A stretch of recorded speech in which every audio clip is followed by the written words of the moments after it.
Oui, Stéphanie, vous savez que c'est une longue histoire parce que ça devait arriver l'année dernière, puisque le master a 31 ans en fait. Et puis, il y a eu toutes sortes de moments de discussion, etc. Et puis elle m'a dit, est-ce que vous voulez parler? Alors j'ai dit, ah non, surtout pas, je ne veux pas du tout apparaître comme la statue de la commanderesse ou la DA ex machina, enfin bon, tout ce qui me casse les pieds.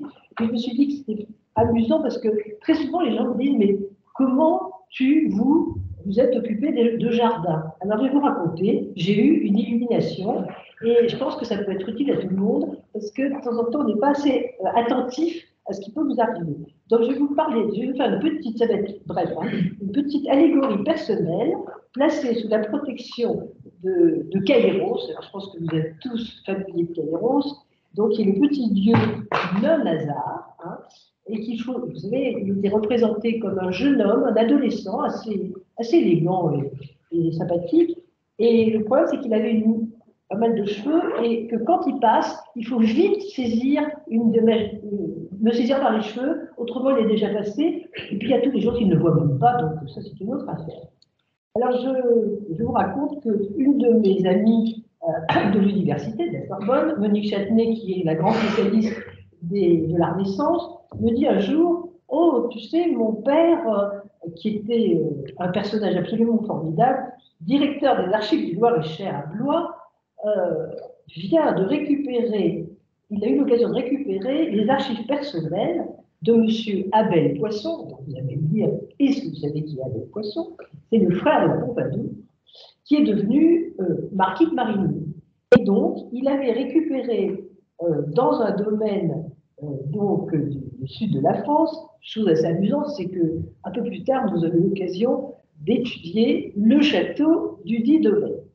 Et donc, dans ce château, il y avait les archives du XVIIIe siècle du frère de la Pompadour pour son château de Ménard. Alors, Ménard, vous ne savez sans doute pas où c'est, à mon avis, le premier grand château de la Loire, qui est en amont de Blois, qui est un magnifique château du XVIIe siècle, au milieu d'un magnifique parc du XVIIe siècle.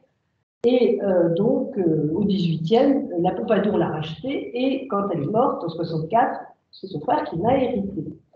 Et donc, arrive le portefeuille que le marquis de Marigny, qui adorait cet endroit, avait constitué, et il y avait là plus de 300 dessins. Et pourquoi mon amie Monique Châtenay m'avait dit ça peut t'intéresser, c'est qu'il y avait des dessins, moi à l'époque je travaillais surtout sur l'architecture, des dessins de Soufflot, de De Wailly, de Potin, c'est-à-dire de tous les grands architectes qui travaillaient pour Louis XV, pour faire l'école militaire, Sainte-Geneviève et dans tous les châteaux autour de Paris.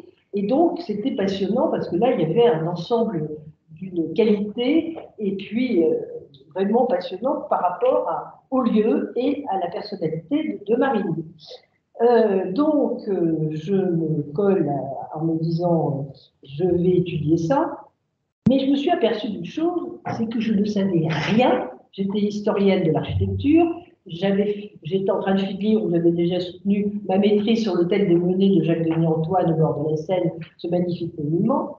Mais alors, en ce qui concerne l'histoire des jardins, je n'y connais, on est en 70-71, hein, je n'y connaissais rien. Après 4 ou 5 années d'études à la Sorbonne, je n'avais jamais entendu parler, ou à peu près, de l'histoire des jardins. Et je me suis dit, tiens, il va falloir quand même que je me renseigne. Donc, je me suis collée à l'idée d'aller dépouiller systématiquement les fichiers de la bibliothèque Doucet, qui à l'époque était encore logée rue Michelet, dans notre beau bâtiment en briques rouges. Il n'avait pas encore regagné la vieille BNF. Donc, par un magnifique printemps, il faut dire que la bibliothèque Doucet était au premier étage et on ouvrait les fenêtres, on était dans les couronnes des arbres qui étaient donc des baronniers en fleurs, il faisait un temps magnifique. Et donc, je me mets à essayer de trouver, par mes recherches bibliographiques, des livres sur les jardins en France au XVIIIe siècle. Je vais vous dire que j'en ai pas trouvé beaucoup. Je me dis, je vais élargir, regarder un peu ce qu'il y a sur l'histoire des jardins en France. Je trouve un peu plus, bon, bien sûr, De Gannet et tout ça.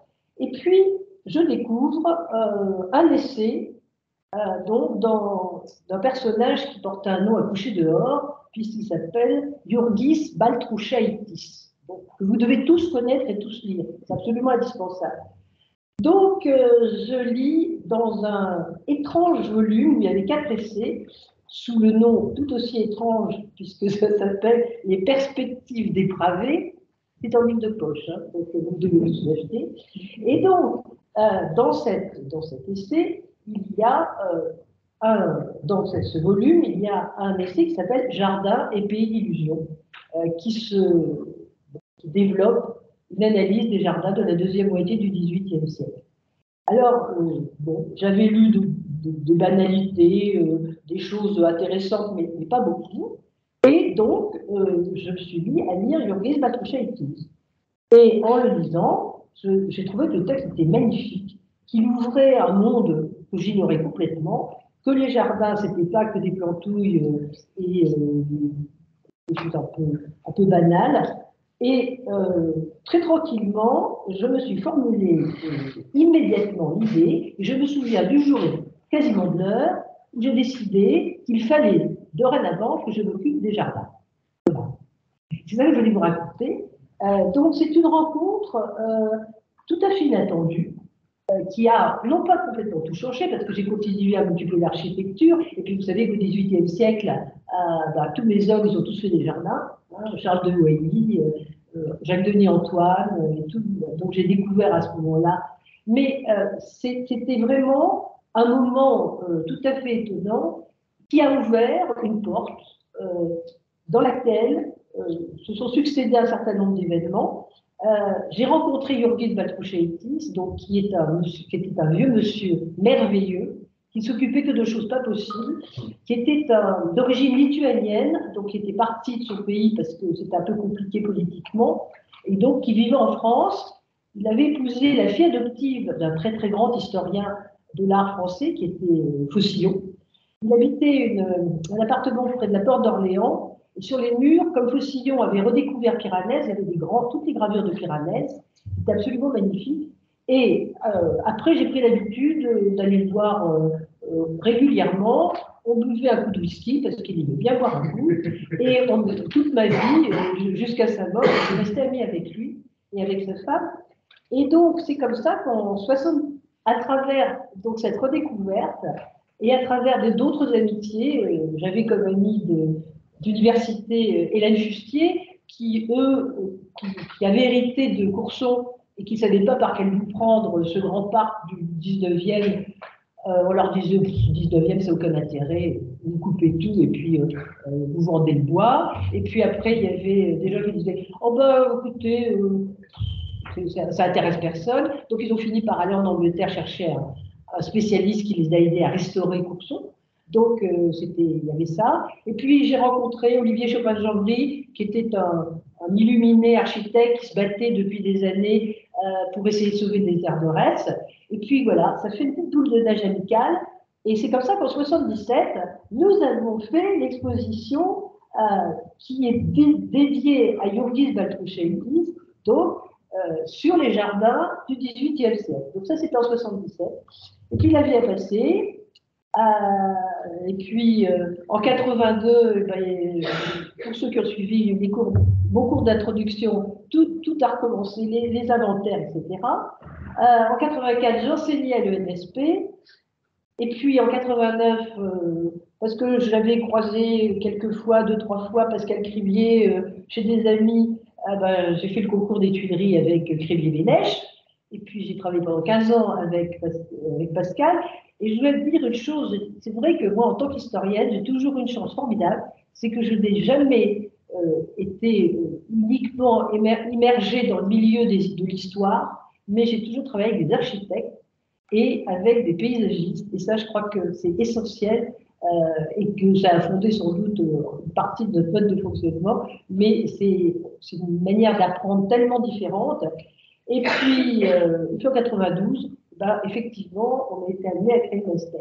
Donc, vous voyez que, en fait, ce que je voulais vous dire, c'est que si vous n'avez pas lu Baltrouchéitis, un beau jour de printemps 70, ça devait être le printemps 71. Je ne sais pas si vous seriez tous là. Voilà. Et ben, j'espère que ça va se passer pour le mieux possible. Merci Monique.